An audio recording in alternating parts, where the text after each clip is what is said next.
छोटा भाई जितेंद्र मेरा सारथी है। नाक कटावा दे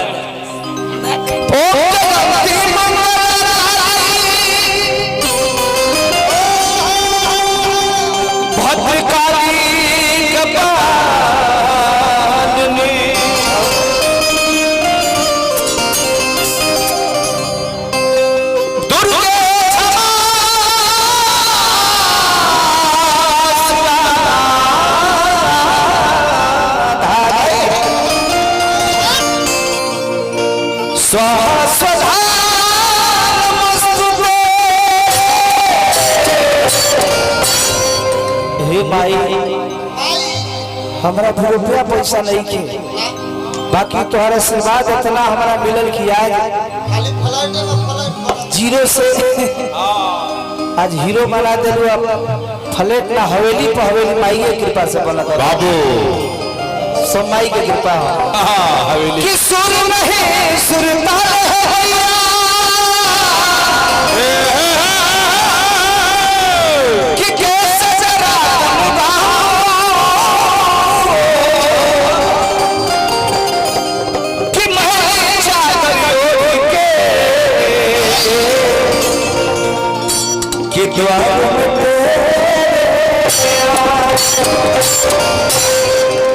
क्या कहता कि माई कितन भी मैला मनो भी मैला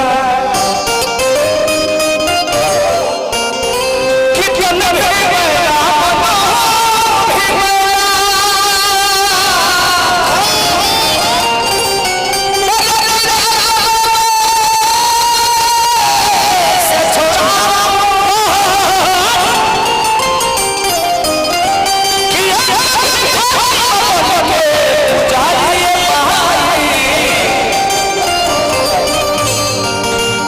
दस के दीना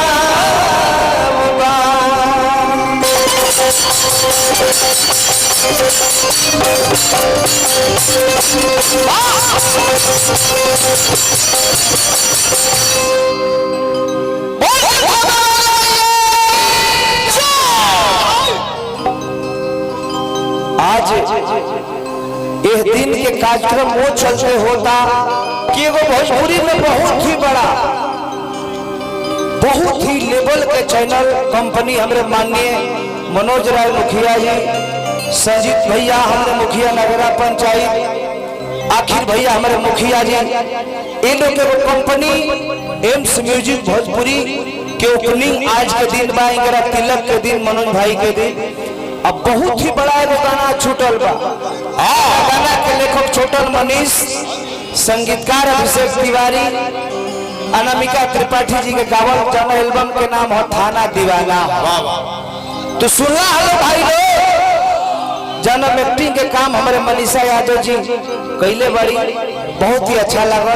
इनके भी आपसे प्यार आशीर्वाद दी। वो कंपनी के मालिक के हो नरमुंडा? तो आप ना बताएंगे, मुझे क्या पता। ये हमारे भाई लोग, हमारे भाई है लोग, और भाई लोग खातिर जीवन हम समर्पण बानी। अच्छा अच्छा अच्छा अच्छा, मुखिया जी अब मनरेगा के काम के स्टॉप करके म्यूजिक कंपनी खोल देनी। जितना पंचायत के कलाकार लोग बस सब निःशुल्क में के गाई आ हीरो हीरोइन बन जाई। एगो माई से लड़का कहता है विकास बाबा, कैसे वही भाव आगे बचरा हम हर एक मंच पर उगाई।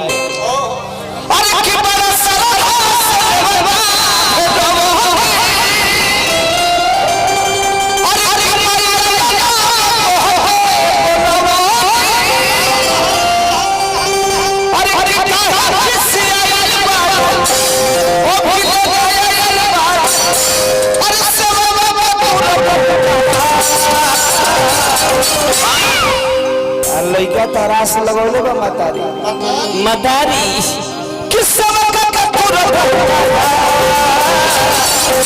आवाज कोई दुए पाई कौन सेवा मेरा सुहागिया के पाई इसका सेवा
तू कहे बजने से बोलते पर ये प्रेमी जी के नैन में नैन तू मिलाव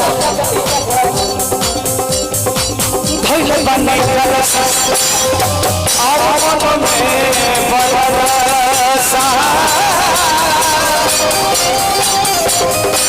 और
ये हमार छोट भाई है बबुआ, ये भोजपुरी में इतना ना हमार छोट भाई नाम कोइले बड़े भीमलाल यादव। बाप रे बाप, ए नरमुंडा इनका परिधि के छापा पड़े के चाहिए। एगो कम छिलिया हो ए क्षेत्र के बड़ंजा हाय भाई हमारे छोटे भाई भीमलाल यादव जी जो डिजिटल भाई हे सोनू डिजिटल किंग और जी कंपनी के मालिक जी बारे हमारे शैलेश भाई कवि जी के स्वागत अभिनंदन करा हो देना बाबू। दोनों भाई यही धरती से हम लोग काफी प्यार ये लोग के मिलेला। शैलेश के घरे शादी बा, प्रोग्राम खत्म भइला पर चलता है। सॉरी भाई, भाई के स्वागत अभिनंदन बा शैलेश जी के, भीमलाल जी के।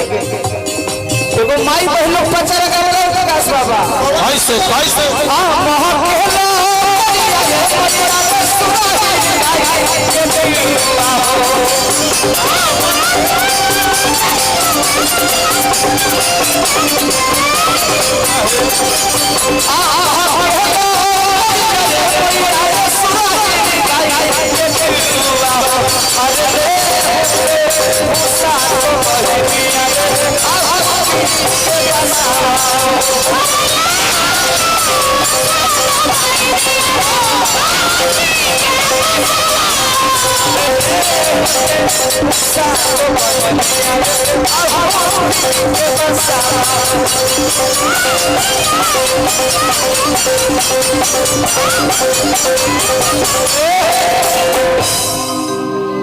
भक्ति के कार्यक्रम खातिर भाई लोग लिखे जुटल, इ लोग ऊ खोजत ना हो वायरल भई रहे कि करी हाथ जोड़ी दोनों मोरी के। ये लोग के फीलिंग समझ सकिले धर्मेंद्र। यही छपरा जिला में वैसा ना कार्यक्रम में हमनी के विवाद फैल। अरे बाप हो बाप, वो न्यूज के देश देख लेलस बाबू। वहाँ व्यवस्था रहे, हते हते लहसुन खाइला के बाद हमी के देह में गर्मी देते दिलस। अब लगनी से हमनी के छू छू के नमस्ते करें। सबको बुलाइए, मतलब स्वामी जी रंगारंग कार्यक्रम शुरू कीजिए।